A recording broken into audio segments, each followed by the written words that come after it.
Nosotros hablamos de otro tema que no es menos preocupante y es el secuestro de 5 patrulleros de la policía.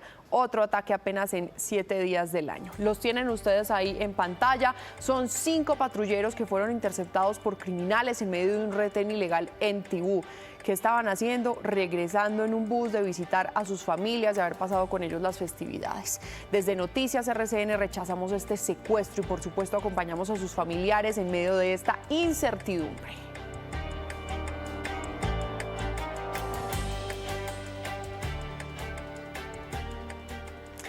Liz, pues muchos de ellos estaban compartiendo con sus familias en este fin de año, habían regresado, estaban de hecho juntos en este bus, dejan suelto a uno para que diga que lo secuestraron, pero denos más contexto del caso, de qué grupo ilegal estamos hablando.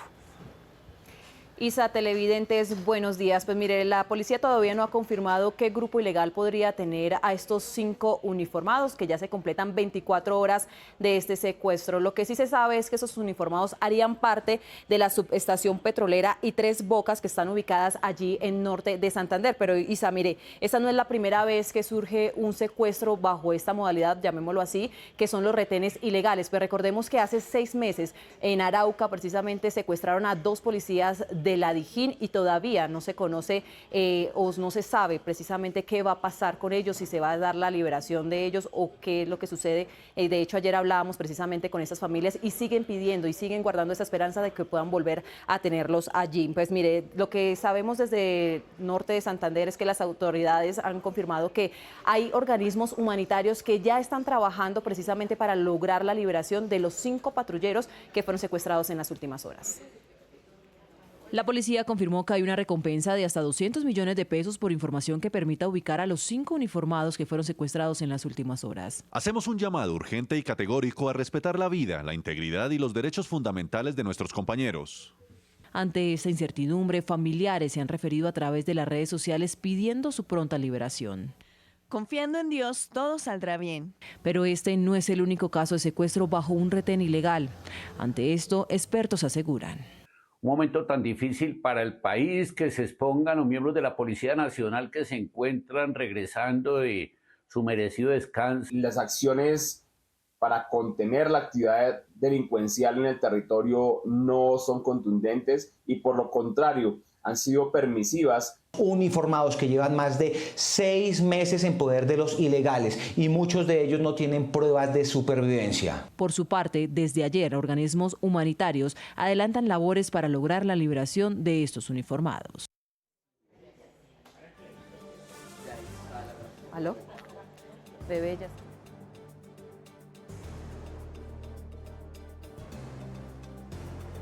6 de la mañana, 14 minutos, 5 patrulleros interceptados allí en La Llana, norte de Santander. Hablamos de José Ricardo Romero Carrillo, Carlos Eduardo Barrera Ruiz, Daniel de Jesús Granada Quirós, Edwin Fabián Manosalva Contreras, Ramón Alberto Coronel Medina.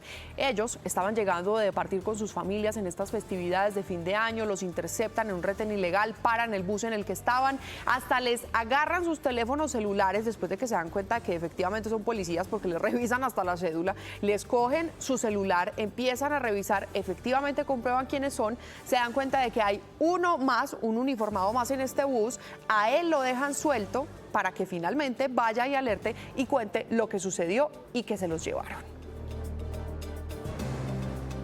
Por lo pronto vamos a regresar con información sobre el secuestro de nuestros policías, el que ocurrió en Tibú, del que les estábamos hablando hace unos minutos. Se ha vuelto lamentablemente recurrente, unas veces son militares, otras veces son policías, como en este caso, y para que exploremos más lo que está sucediendo, saludamos al ministro de Defensa, Pedro Sánchez, que muy amablemente se conecta con nosotros a esta hora. Muy buenos días, ministro, qué gusto hablar con usted de nuevo. Isabela, igualmente, muy buenos días y muy buenos días a quienes nos escuchan y nos ven en este momento. Sí, el día de ayer, lamentablemente, la información que tenemos en este momento es que un grupo o unos integrantes del grupo criminal del ELN secuestraron a 5 de nuestros policías que se encontraban viajando en un bus particular, regresando del permiso de fin de año, y cometieron este grave delito que atenta a la humanidad, que atenta también a los colombianos, porque fueron secuestrados, son colombianos que protegen a colombianos.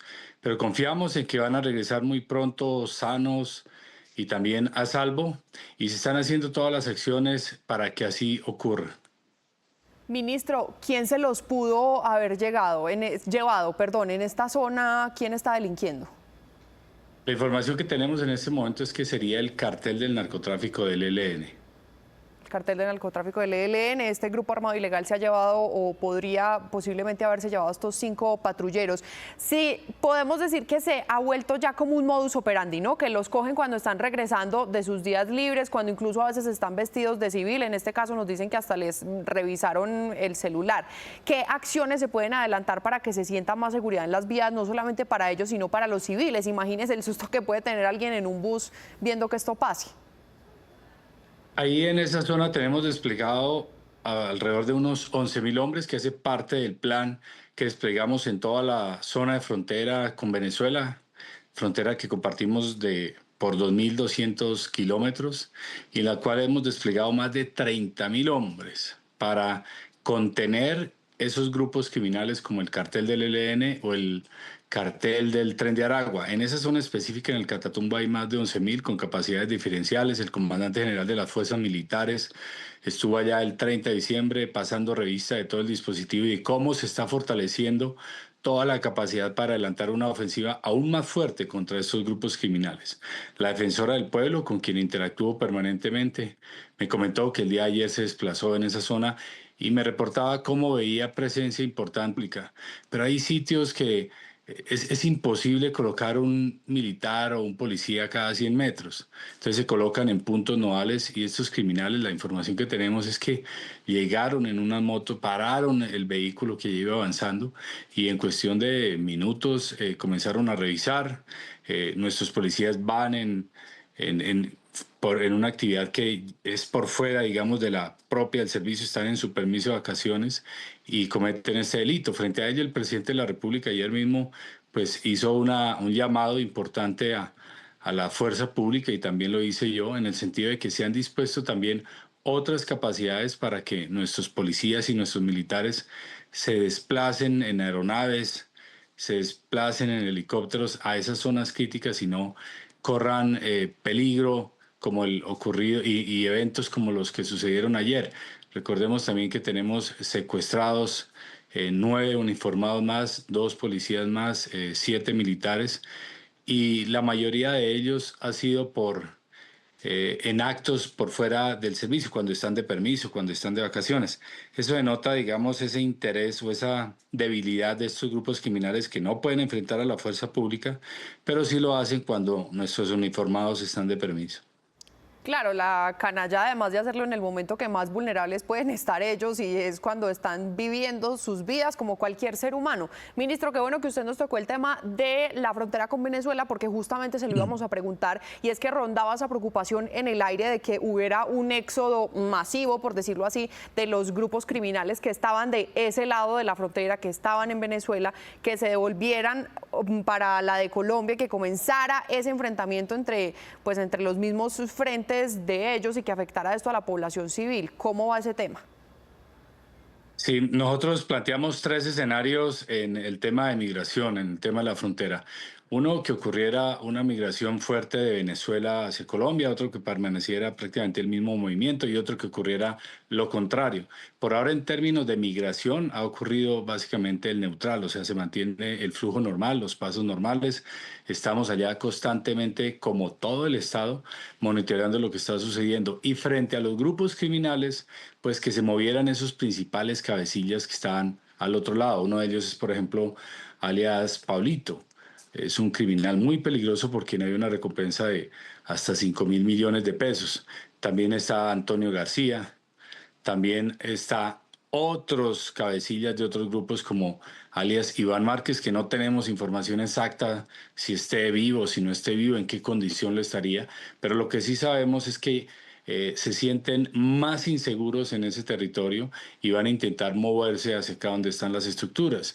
De allí que toda la actividad y todo el despliegue que tenemos en zona de frontera, con las capacidades de inteligencia de última tecnología y articuladas entre todos los organismos, es para identificar estos capos y neutralizarlos y evitar esas confrontaciones que produzcan desplazamientos.